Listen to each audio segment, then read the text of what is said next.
Good evening and welcome. Special edition തുടങ്ങുന്നു. ബിജെപിയുടെയും കോൺഗ്രസിന്റെയും പക്വത, കെജ്രിവാളിന്റെ അരാജകത്വം. പ്രധാന വാർത്തകൾ. ഡൽഹിയിൽ ആം ആദ്മി പാർട്ടി നടത്തിയ ധർണ പിൻവലിച്ചു. ആവശ്യങ്ങൾ ഭാഗികമായി അംഗീകരിച്ചെന്ന് കെജ്രിവാൾ. ആം ആദ്മിയുടെ സമരം ജനാധിപത്യത്തിൽ നീതീകരിക്കാനാവാത്തതെന്ന് ജയറാം രമേശ്. ദയാഹർജികളിൽ കാലതാമസമുണ്ടായാൽ വധശിക്ഷ റദ്ദാക്കാമെന്ന് സുപ്രീം കോടതി. വീരപ്പന്റെ കൂട്ടാളികളും ദേവേന്ദ്ര സിംഗ് ഭുല്ലറുമടക്കം 15 പേരുടെ വധശിക്ഷ ജീവപര്യന്തമാക്കി. രാജീവ് വധക്കേസ് പ്രതികൾക്കും വിധിയുടെ ആനുകൂല്യം ലഭിച്ചേക്കും. ലോക്സഭാ തെരഞ്ഞെടുപ്പിൽ UDF-ന് മുൻതൂക്കമെന്ന് CNN IBN സർവേ. UDF 12 മുതൽ 18 വരെ സീറ്റ് ലഭിക്കും. LDF 2-8 സീറ്റിൽ ഒതുങ്ങുമെന്നും സർവേ. ജനസമ്പർക്ക പരിപാടിക്ക് വൻ പിന്തുണ. ശശി തരൂർ മന്ത്രിസ്ഥാനം ഒഴിഞ്ഞേക്കുമെന്ന് സൂചന. തരൂരിനെ AICC വക്താവായി നിയമിച്ചു. സുനന്ദ പുഷ്കറിന്റെ മരണത്തെക്കുറിച്ച് അന്വേഷിച്ച സബ് ഡിവിഷണൽ മജിസ്ട്രേറ്റ് പ്രാഥമിക റിപ്പോർട്ട് കൈമാറി. സുനന്ദയുടെ മരണത്തിൽ ദുരൂഹതയിലെന്ന മകൻ ശിവ് മേനോൻ. TP വധക്കേസിന്റെ വിധി നാളെ. കോഴിക്കോട്ടും കണ്ണൂരും കനത്ത സുരക്ഷ. വടകരയിൽ പോലീസിന്റെ റൂട്ട് മാർച്ച്. CBI അന്വേഷണം ആവശ്യപ്പെട്ട് കോടതിയിൽ പോകുന്ന കാര്യം വിധി വന്ന ശേഷം ആലോചിക്കുമെന്ന് KK രമ.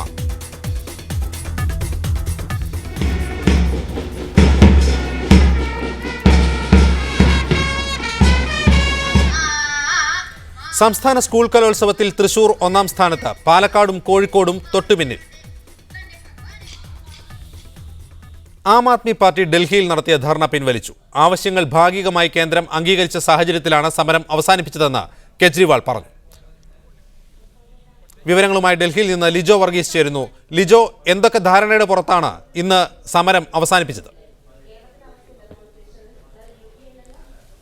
അജിംസ്, ഒരുപാട് നേരത്തെ ചർച്ചകൾക്കൊടുവിലാണ് ആം ആദ്മി പാർട്ടി പ്രവർത്തകർ അതുപോലെ തന്നെ അരവിന്ദ് കെജ്രിവാളും സമരം അവസാനിപ്പിക്കാനുള്ള തീരുമാനത്തിലെത്തിയത്.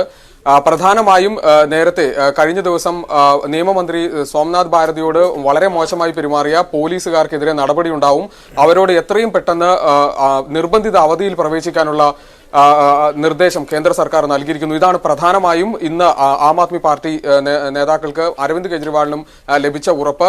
ഇക്കാര്യം നജീബ് ജുങ്, അദ്ദേഹം ലഫ്റ്റനന്റ് ഗവർണറാണ്, അദ്ദേഹം കേന്ദ്ര സർക്കാരിന്റെ പ്രതിനിധി കൂടിയാണ്, അദ്ദേഹം വഴിയാണ് ഇക്കാര്യം അറിയിച്ചത്. ഇതേ തുടർന്നാണ് സമരം പെട്ടെന്ന് പിൻവലിക്കാനുള്ള തീരുമാനം അരവിന്ദ് കെജ്രിവാൾ എടുത്തത്. അരവിന്ദ് കെജ്രിവാൾ അതിനുശേഷം നടത്തിയ വാർത്താ സമ്മേളനത്തിൽ പറഞ്ഞൊരു കാര്യം, ഡൽഹിയിലെ പെൺകുട്ടികൾക്ക് നേരെ ഏത് തരത്തിലുള്ള അതിക്രമം ഉണ്ടായാലും നോക്കിയിരിക്കാൻ ഞങ്ങൾ തയ്യാറല്ല, ഞങ്ങൾ അതിനെ ശക്തമായി പ്രതികരിക്കുമെന്നുള്ള കാര്യമാണ് അരവിന്ദ് കെജ്രിവാൾ പറഞ്ഞത്. ഒപ്പം കഴിഞ്ഞ ദിവസങ്ങളിലായി ഡൽഹിയിൽ നടന്ന 2 ബലാത്സംഗങ്ങൾ, അതിൽ ഒരു പെൺകുട്ടി തീ കൊളുത്തി ആത്മഹത്യ ചെയ്തിരുന്നു. ഈ 2 കേസുകളും എത്രയും പെട്ടെന്ന് അന്വേഷിക്കാനും ഇതിൽ അലംഭാവം കാണിച്ച പോലീസുകാർക്ക് നേരെ നടപടിയെടുക്കാനുമുള്ള കാര്യങ്ങൾ ആ കാര്യങ്ങളിൽ തീരുമാനമായിട്ടുണ്ട്.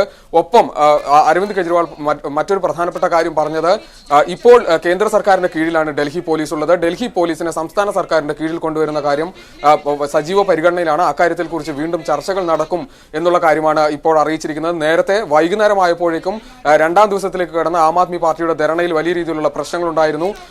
പോലീസും പ്രവർത്തകരും തമ്മിൽ ഏറ്റുമുട്ടി 20ഓളം വരുന്ന ആളുകൾക്ക് വലിയ രീതിയിൽ പരിക്കേറ്റു. ചിലരെ റോഡിലൂടെ വലിച്ചിഴയ്ക്കുന്ന സാഹചര്യം വരെ ഉണ്ടായി. അത്തരത്തിൽ വലിയ രീതിയിൽ പ്രക്ഷോഭം പൊട്ടിപ്പുറപ്പെടാനുള്ള സാധ്യത കൂടി വന്നതോടുകൂടിയാണ് പെട്ടെന്ന് സമരം അവസാനിപ്പിക്കാനുള്ള തീരുമാനമായത്. ഏതായാലും നാളെ മുതൽ സൈന്യം ഇറങ്ങി, സൈന്യത്തിന്റെ നേതൃത്വത്തിലായിരിക്കും നാളെ മുതലുള്ള സുരക്ഷാ സംവിധാനങ്ങൾ ലിജോ വർഗീസ് ഡൽഹിയിൽ.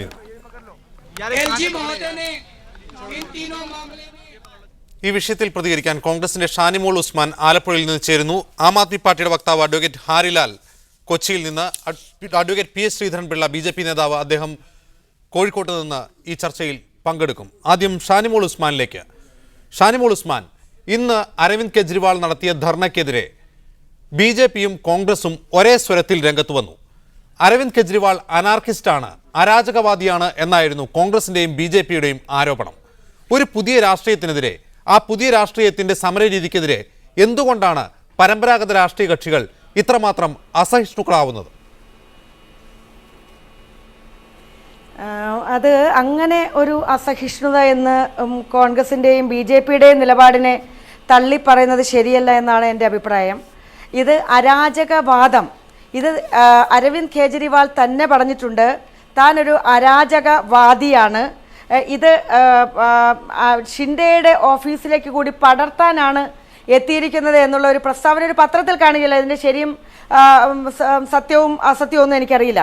പക്ഷെ അങ്ങനെ പറയുമ്പോൾ എന്താണ് അനാർക്കി, എന്താണ് അരാജകവാദം? അനാർക്കി എന്ന് പറയുന്നതിൻ്റെ ഡിക്ഷണറി മീനിങ് നമ്മൾ നോക്കിക്കഴിഞ്ഞാൽ situation in which people do not obey rules and laws, a situation in which there is no government in a country എന്നുള്ളതാണ്. അതായത് ചട്ടങ്ങളോ അല്ലെങ്കിൽ ഗവൺമെൻറ്റോ ചട്ടങ്ങളോ ഉണ്ടായിരിക്കരുത് എന്ന സിദ്ധാന്തം ഉന്നയിക്കുന്നവരാണ് അരാജകവാദികൾ എന്നാണ് നമ്മൾ മനസ്സിലാക്കുന്നത്. അപ്പോൾ സ്വാഭാവികമായും ഒരു ഭരണഘടനയിൽ തൊട്ട് സത്യം ചെയ്ത് രാജ്യത്ത് അധികാരത്തിലേറിയ ഒരു മുഖ്യമന്ത്രിക്ക് ഇത്തരത്തിലൊരു സമരത്തിന് നേതൃത്വം കൊടുക്കാൻ കഴിയുമോ എന്നുള്ളത് വളരെ പ്രസക്തമായിട്ടുള്ളൊരു ചോദ്യമാണ്. വിഷയത്തിലേക്ക് കടക്കുകയും വിഷയത്തിൻ്റെ പ്രസക്തിയിലേക്ക് കടന്നു വരികയും ചെയ്യുന്നതിന് മുമ്പായി നമ്മൾ ആലോചിക്കേണ്ടത് അവിടുത്തെ ലോ ആൻഡ് ഓർഡർ അത് ക്രമപ്പെടുത്തി മുന്നോട്ട് കൊണ്ടുപോകാനുള്ള ഉത്തരവാദിത്വം തെരഞ്ഞെടുക്കപ്പെട്ട ജനപ്രതിനിധിയായിട്ടുള്ള ഡൽഹിയിലെ മുഖ്യമന്ത്രിയായ അരവിന്ദ് കെജ്രിവാളിനുണ്ട്. പക്ഷെ അവിടെ എന്താണ് ഉണ്ടായത്? രാത്രിയിൽ നടു റോഡിൽ ഉറങ്ങിക്കിടന്നുകൊണ്ട് അദ്ദേഹം സമരവുമായി മുന്നോട്ട് പോകുന്നു. അപ്പോൾ രാത്രിയിൽ ഉണർന്ന് നടു റോഡിൽ കിടക്കുന്ന മുഖ്യമന്ത്രി, അപ്പോൾ അദ്ദേഹമാണ് അവിടെ സമാധാനമുണ്ട്. നമുക്കെല്ലാം അറിയാം, പാർലമെന്റ് ചർച്ച ചെയ്ത് പാർലമെന്റ് പുതുതായി ഉണ്ടാക്കിയെടുക്കേണ്ട ഒരു നിയമമാണ് ഒരു പക്ഷേ ഡൽഹി പോലീസിന്റെ നിയന്ത്രണം ഡൽഹി ഗവൺമെന്റിന് കൊടുക്കുക എന്നുള്ളത്. അപ്പോൾ അതൊക്കെ മറന്നു വെച്ചുകൊണ്ട് ശൈശവാവസ്ഥയിലുള്ള ഒരു രാഷ്ട്രീയ പാർട്ടി എന്നുള്ള നിലയിൽ ആം ആദ്മി പാർട്ടിയുടെ പോക്ക് എങ്ങോട്ട് എന്ന് പറയാൻ നമ്മളൊക്കെ അശക്തരാണ്. പക്ഷേ ഈ തുടക്കത്തിൽ തന്നെ ബോധ്യപ്പെടുത്തിയിരിക്കുന്ന ഒരു കാര്യം എന്തെന്ന് വെച്ചാൽ തീർച്ചയായും ഒരു സംശയം വേണ്ട, തങ്ങൾക്ക് ഭരിക്കാനുള്ള ബുദ്ധിമുട്ടും പ്രായോഗികമായി കാര്യങ്ങൾ മനസ്സിലാക്കി മുന്നോട്ട് പോകാനുള്ള സാങ്കേതികമായിട്ടുള്ള പ്രയാസങ്ങളുമാണ് ഇന്ന് അരവിന്ദ് കെജ്രിവാളിന്റെ ഭാഗത്തു നിന്ന് ഉണ്ടായിട്ടുള്ളത്. തൻ്റെ കാറിൽ മന്ത്രിസഭ കൂടുന്നു എന്നുള്ള വാർത്ത വരികയുണ്ടായി. എന്താണിതൊക്കെ? നമ്മുടെ രാജ്യത്ത് കേട്ടുകേൾവിയുള്ള കാര്യമാണോ? അപ്പോൾ ഇത്തരത്തിൽ ഒരു അനാർക്കി ഉണ്ടാക്കി, നമ്മുടെ നാട്ടിലെ അരാജകത്വം ഉണ്ടാക്കി, ജനാധിപത്യ സംവിധാനങ്ങളെ പോലും തകർത്തെറിഞ്ഞുകൊണ്ട് മുന്നോട്ട് പോകുന്ന ഒരു രാഷ്ട്രീയ സംവിധാനത്തെയാണ് ഞങ്ങളൊക്കെ ശക്തമായി എതിർക്കുന്നത്. റൈറ്റ്. ഷാനിമോൾ ഉസ്മാൻ, അഡ്വക്കേറ്റ് ശ്രീധരൻ പിള്ള, ഇവിടെ ഷാനിമോൾ ഉസ്മാൻ പറഞ്ഞു വെച്ച ഒരു കാര്യമുണ്ട്. റോഡിലിറങ്ങി സമരം ചെയ്യുന്ന ഒരു മുഖ്യമന്ത്രി, കാറിൽ മന്ത്രിസഭാ യോഗം കൂടുന്ന ഒരു മുഖ്യമന്ത്രി, ഇതൊന്നും കോൺഗ്രസിനും ബി ജെ പിക്കുമൊന്നും കേട്ടുകേൾവിയില്ലാത്ത കാര്യം തന്നെയാണ്. ഈ അപരിചിതത്വമാണോ ബി ജെ പിയെയും അരവിന്ദ് കെജ്രിവാളിനെ അനാർക്കിസ്റ്റ് എന്ന് വിളിക്കാൻ പ്രേരിപ്പിക്കുന്നത്? അല്ല, അനാർക്കിയിലേക്കാണ് ഒരു ഭരണ സംവിധാനം പോകുന്നതെങ്കിൽ അവർ നമ്മുടെ ഭരണഘടനയുടെ അടിത്തറയാണ് തകർക്കുന്നത്. ഞാൻ ഈശ്വരനാമത്തിൽ ഭരണഘടനയുടെ വ്യവസ്ഥകളെല്ലാം പാലിക്കാമെന്ന് പറയുന്ന ഓരോ അങ്ങനെ സത്യപ്രതിജ്ഞ ചെയ്തുകൊണ്ട് അധികാരത്തിലേക്ക് വരുന്ന ഒരു മുഖ്യമന്ത്രി, ആ മുഖ്യമന്ത്രിയുടെ നേതൃത്വത്തിൽ തെരുവിൽ അരാജകത്വം സൃഷ്ടിച്ച് ജനങ്ങളുടെ കയ്യടി വാങ്ങാൻ തക്കവണ്ണം ശ്രമിച്ചുകൊണ്ട് ഒരു വൈകാരിക സാമ്രാജ്യം സൃഷ്ടിച്ച് രാഷ്ട്രീയ മുതലെടുപ്പ് നടത്തിക്കൊണ്ട് പോകാമെന്ന് പറയുമ്പം വളരെ ഇടുങ്ങിയ മനസ്സിൻ്റെ ഉടമകൾക്ക് അങ്ങനെ സാധിക്കുകയുള്ളൂ. അതാണ് അവിടെ സംഭവിച്ചിട്ടുള്ളത്. ഭരണഘടനയുടെ 239A വകുപ്പ് ഭേദഗതി ചെയ്യണമെങ്കിൽ അത് നിയമനിർമ്മാണ സംവിധാനത്തിനെ സാധിക്കുകയുള്ളൂ, ലെജിസ്ലേച്ചറിനെ സാധിക്കുകയുള്ളൂ, പാർലമെൻറ്റിനെ സാധിക്കുകയുള്ളൂ. അപ്പോൾ അതിനു വേണ്ടിയുള്ള ശ്രമത്തിൽ ഗാന്ധിയൻ മോഡൽ സമരമെന്നൊക്കെ പറഞ്ഞാൽ അക്രമമല്ലല്ലോ, അക്രമാസക്തമായിട്ട് ഒരു ജനസഞ്ചയത്തെ ഇളക്കിവിടാനല്ല നേതാക്കന്മാർ ശ്രമിക്കേണ്ടത്. അപ്പോൾ എല്ലാ മൂല്യങ്ങളും എല്ലാ കീഴ്വഴക്കങ്ങളും ലംഘിച്ചുകൊണ്ട് പ്രചരണം കിട്ടിയാൽ മതി.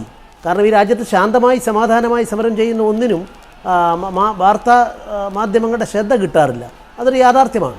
അപ്പോൾ അതുകൊണ്ട് അങ്ങനെ ശ്രദ്ധ പിടിച്ചു പറ്റലാണ് രാഷ്ട്രീയമെന്ന് പറയുമ്പോൾ അനുഭവമില്ലാത്ത ആളുകളാണ്, അനുഭവസമ്പന്നരായ പക്വതയുള്ള ദീർഘദൃഷ്ടിയുള്ള ആളുകളാണ് രാജ്യത്തിൻ്റെ ഭരണസാരഥ്യം നിർവഹിക്കേണ്ടത്. ഇവിടെ അരാജകത്വത്തിലേക്കാണ് കാര്യങ്ങളെ കൊണ്ടുപോകുന്നുള്ള കാര്യം പകൽ പോലെ വ്യക്തമാണ്. അതുകൊണ്ട് ഇക്കാര്യത്തിൽ അഡ്വക്കേറ്റ് ഹാരിലാൽ, ഇവിടെ പി എസ് ശ്രീധരൻ പിള്ളയും അഡ്വക്കേറ്റ് ഷാനിമോൾ ഉസ്മാനും ചൂണ്ടിക്കാട്ടിയ ഒരു കാര്യം, പാർലമെന്റ് തീരുമാനമെടുക്കേണ്ട ഒരു വിഷയത്തിൽ ഒരു റോഡ് ഷോ നടത്തി സ്വയം അനാർക്കിസ്റ്റാണെന്ന് പ്രഖ്യാപിച്ചുകൊണ്ട് ബി ജെ പിയും കോൺഗ്രസും അരാജകവാദിയാണ് കെജ്രിവാൾ എന്ന് ആരോപിക്കുമ്പോൾ ആ ആരോപണത്തെ ഏറ്റെടുത്തുകൊണ്ട് ഒരു റോഡ് ഷോ കാണിച്ചുകൊണ്ട് ജനങ്ങളുടെ കൈയടി നേടാനുള്ള ശ്രമമാണോ കെജ്രിവാളിൻ്റേത്? ഇവിടെ ശ്രദ്ധിക്കേണ്ടതായിട്ടുള്ള ഒരു വിഷയം, ഡിസംബർ 28-ന് ആം ആദ്മി പാർട്ടിയുടെ സർക്കാർ ഡൽഹിയിൽ അധികാരത്തിലേറി. ഈ കഴിഞ്ഞ 5 സംസ്ഥാനങ്ങളിൽ നിയമസഭാ തെരഞ്ഞെടുപ്പ് നടന്നു. ഈ 5 സംസ്ഥാനങ്ങളിലെ സർക്കാരുകളുടെ പ്രകടനം നമുക്കൊന്ന് വിലയിരുത്തിയാൽ ആം ആദ്മി പാർട്ടിയുടെ സർക്കാർ രൂപീകരിച്ചിട്ട് 24 ദിവസത്തിനിടെ എന്തെല്ലാം നല്ല കാര്യങ്ങൾ ആം ആദ്മി പാർട്ടി ചെയ്തു. തീർച്ചയായിട്ടും ഇവിടെ ചില തെറ്റുകളെന്ന് പറയാൻ പറ്റില്ല, ചില കാര്യങ്ങളൊക്കെ സംഭവിച്ചിട്ടുണ്ട്. കാരണം നമുക്ക് ഒരു ഭരിച്ചു വരുമ്പോൾ തീർച്ചയായും, പക്ഷേ അത് മനസ്സിലാക്കി അത് കറക്റ്റ് ചെയ്ത ആം ആദ്മി പാർട്ടിയുടെ സർക്കാർ പോകുകയാണ്. ഇവിടെ ശ്രദ്ധിക്കേണ്ട ഒരു വിഷയം, ഒരു സംസ്ഥാനത്തിൻ്റെ മുഖ്യമന്ത്രിക്ക് സമരം ചെയ്യാനിടയായിട്ടുള്ള സാഹചര്യമാണ്.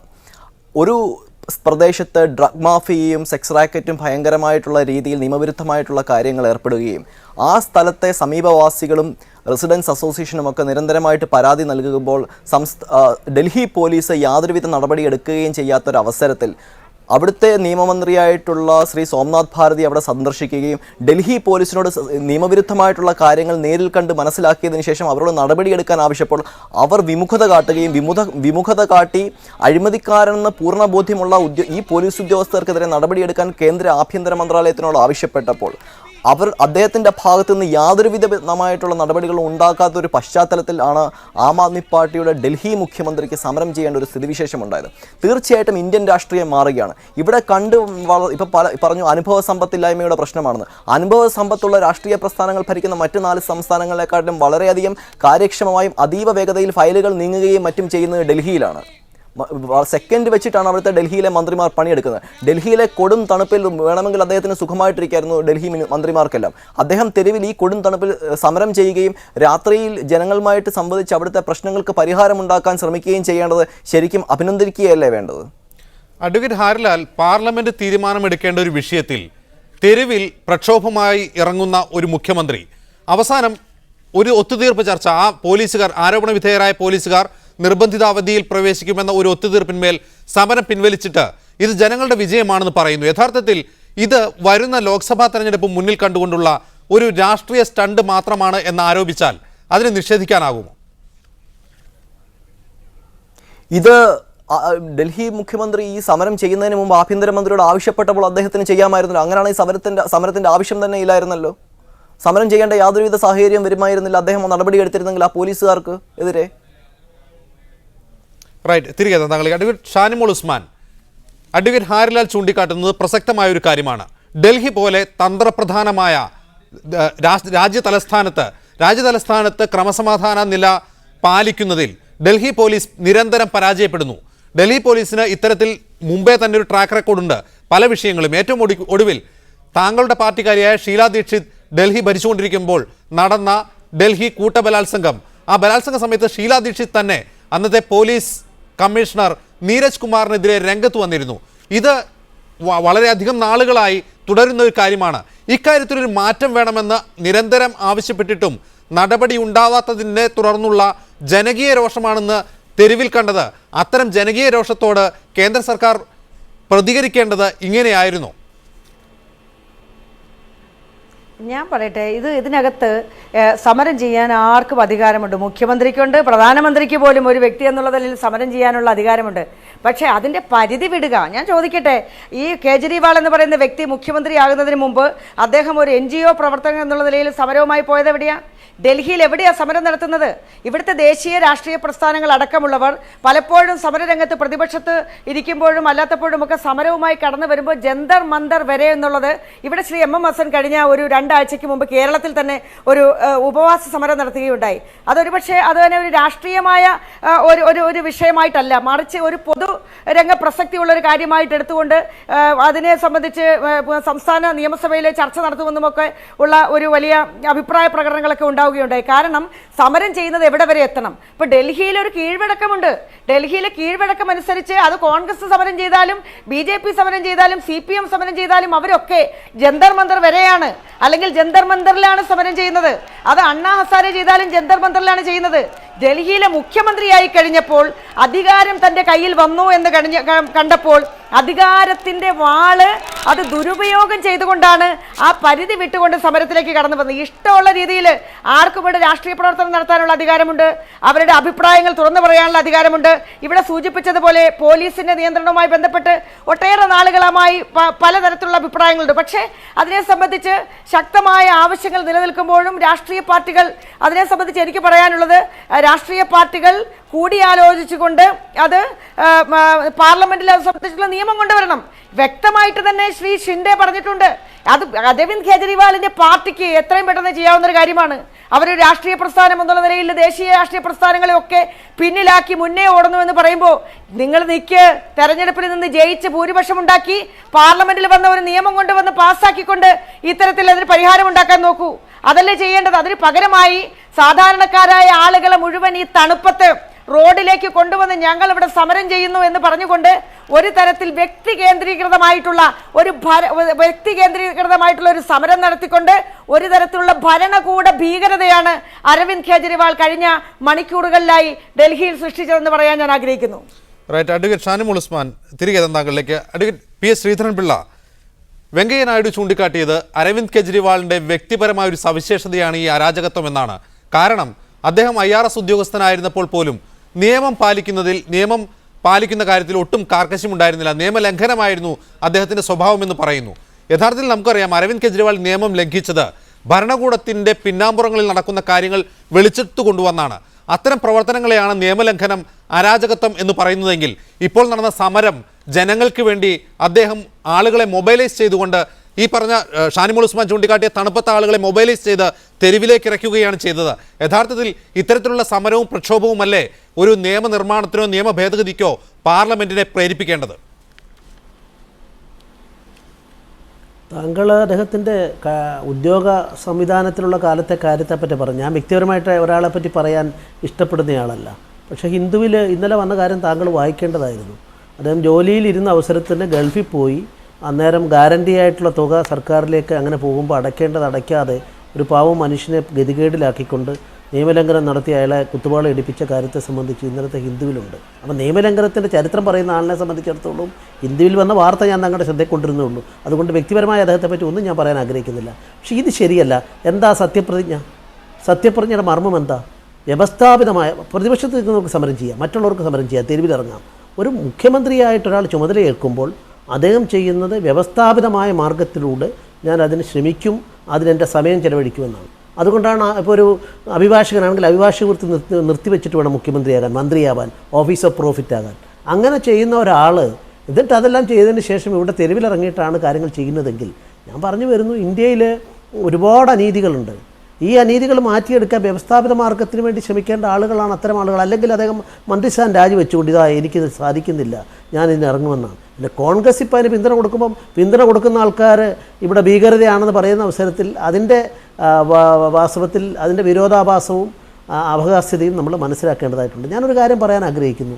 ഈ ലോകത്തുള്ള എല്ലാ പ്രധാനപ്പെട്ട രാജ്യങ്ങളും എടുത്തുള്ളൂ, വാഷിംഗ്ടൺ ആയാലും ഏത് പ്രധാന രാജ്യങ്ങളുടെയും ക്യാപിറ്റലിനെ സംബന്ധിച്ചിടത്തോളം ആ ക്യാപിറ്റലിൻ്റെ പ്രൊട്ടക്ഷനും ക്യാപിറ്റലിൻ്റെ കാര്യങ്ങളിലും ഒരു പ്രത്യേക പരിഗണന കൊടുക്കാറുണ്ട്. അപ്പോൾ അമേരിക്കയുടെ ആയാലും ശരി, അല്ലെങ്കിൽ ഓസ്ട്രേലിയയുടെ ആയാലും എല്ലാ തലസ്ഥാനവും നിങ്ങൾ പരിശോധിച്ച് നോക്കിക്കോളൂ. ഇവിടെ BJP ആവശ്യപ്പെടുന്ന പരമാവധി അവർക്ക് ആഭ്യന്തര വകുപ്പ് ഉൾപ്പെടെയുള്ള സ്വാതന്ത്ര്യം കൊടുക്കണമെന്ന് ആവശ്യപ്പെടുന്ന കക്ഷിയാണ്. പക്ഷേ ഈ ഒരു വ്യവസ്ഥ ഭരണഘടനയിൽ 239A ആണ് അമെൻഡ്മെൻറ്റ് വന്നതാണ്. ആ അമെൻമെൻറ്റ് വന്നപ്പം അത് മാറ്റിയെടുക്കാൻ ജനശക്തി സമാഹരിക്കുക, ശ്രമിക്കുക എന്നുള്ളതിന് പകരം ഞങ്ങളതല്ല, ഇതൊന്നും പാലിക്കില്ല എന്ന് പറയുമ്പം അപക്വതയാണ്, കീഴ്വഴക്കമാക്കാൻ പാടില്ലാത്ത ഒന്നാണ്. ഇങ്ങനെ എല്ലാവരും ചിന്തിച്ചാൽ നമ്മുടെ രാജ്യത്ത് കേന്ദ്രവും സംസ്ഥാനവും വ്യത്യസ്തമായ പാർട്ടികളാൽ ഭരിക്കപ്പെടുന്ന സംവിധാനങ്ങൾ മിക്കവാറും ഉണ്ടാകുന്ന ഒരു രാജ്യത്ത് ഫെഡറൽ സംവിധാനത്തിൻ്റെ മർമ്മം അതായിരിക്കും. ഇത്തരത്തിലിറങ്ങുന്നത് ജനങ്ങളുടെ ഇങ്ങനെ കയ്യിലൊന്നുമില്ല, സാമ്പത്തിക നയത്തെക്കുറിച്ചോ അല്ലെങ്കിൽ പിന്നെ ഭരണരംഗത്തെക്കുറിച്ച് ഒന്നും പറയാനില്ല. കുറേ മീഡിയകളെ കൈവച്ചുകൊണ്ട് കളിക്കാം എന്നുള്ളതാണ്. ഞാൻ ഒന്ന് പറയാൻ ആഗ്രഹിക്കുന്നു. 77 കാര്യം നമുക്കറിയാം.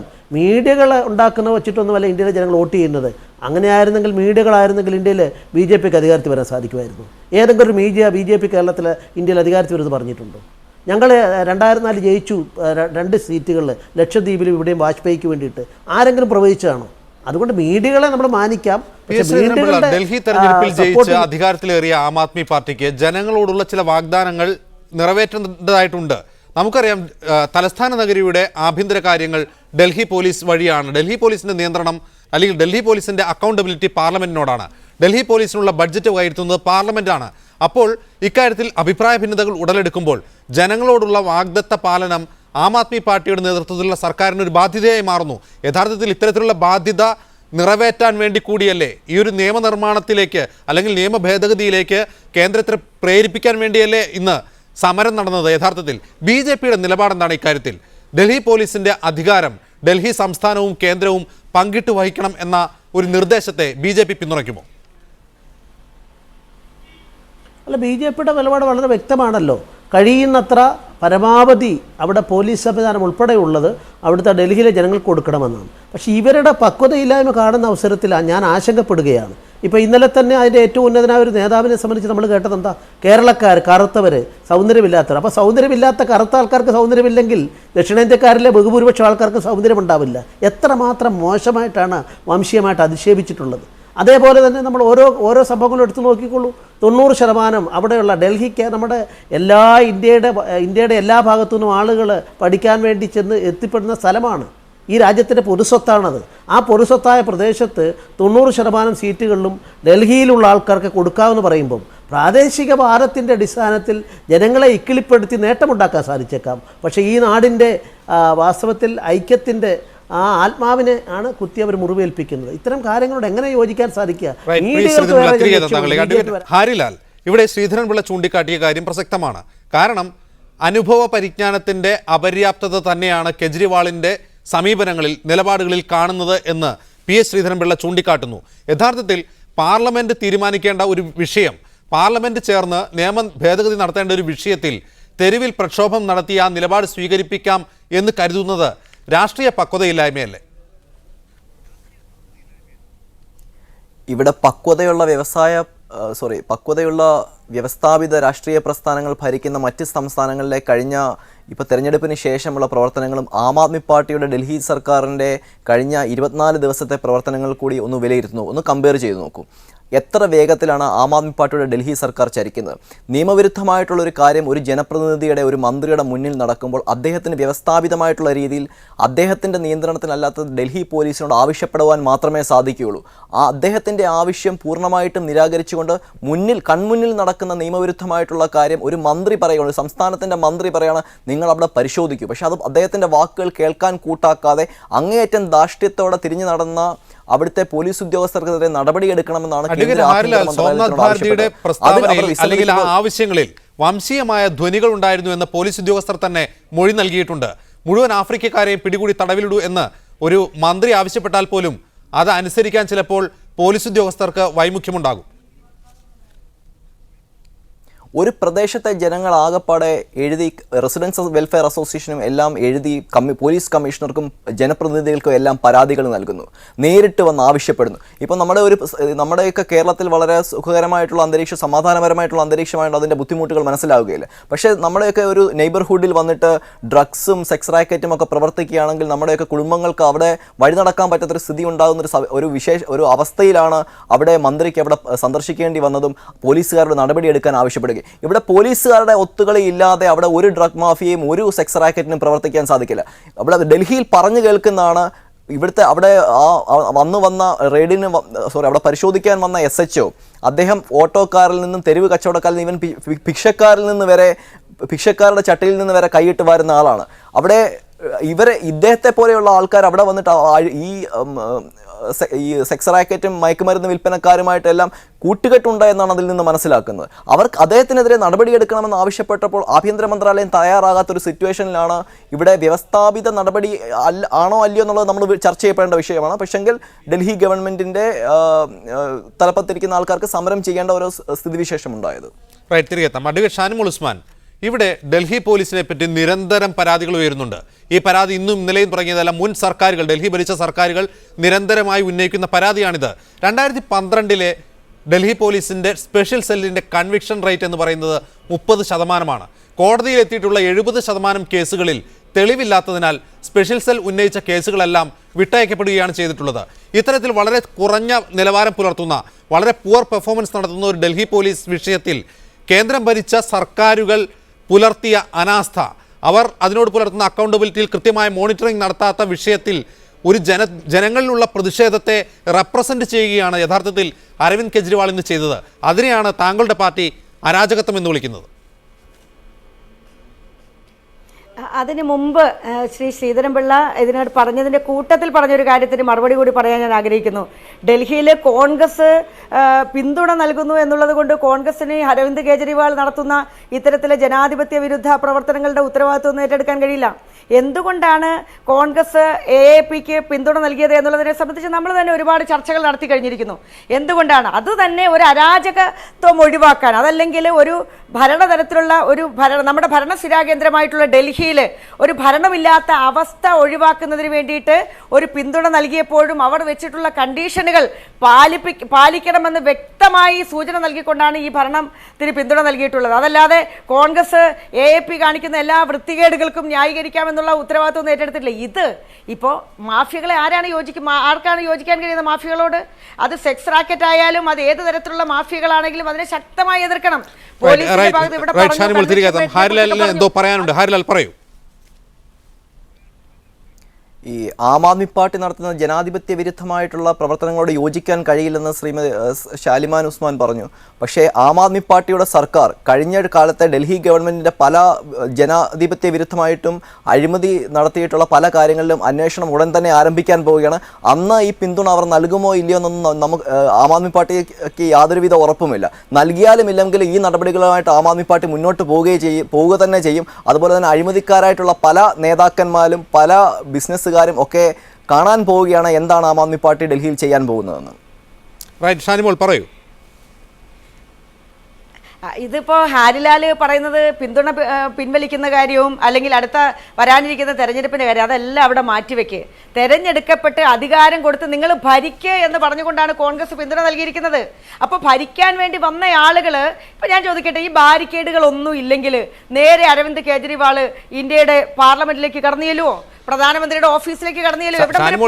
ഇന്ന് അരവിന്ദ് കെജ്രിവാൾ അത് തന്നെയാണ് പറഞ്ഞത്. പോലീസ് ഞങ്ങൾ എവിടെയാണോ തടഞ്ഞത് അവിടെ ഇരുന്ന് ഞങ്ങൾ സമരം ചെയ്യുകയാണ് ചെയ്തത്, അല്ലെങ്കിൽ മുന്നോട്ട് പോകുമായിരുന്നു എന്നാണ് കെജ്രിവാൾ പറഞ്ഞത്.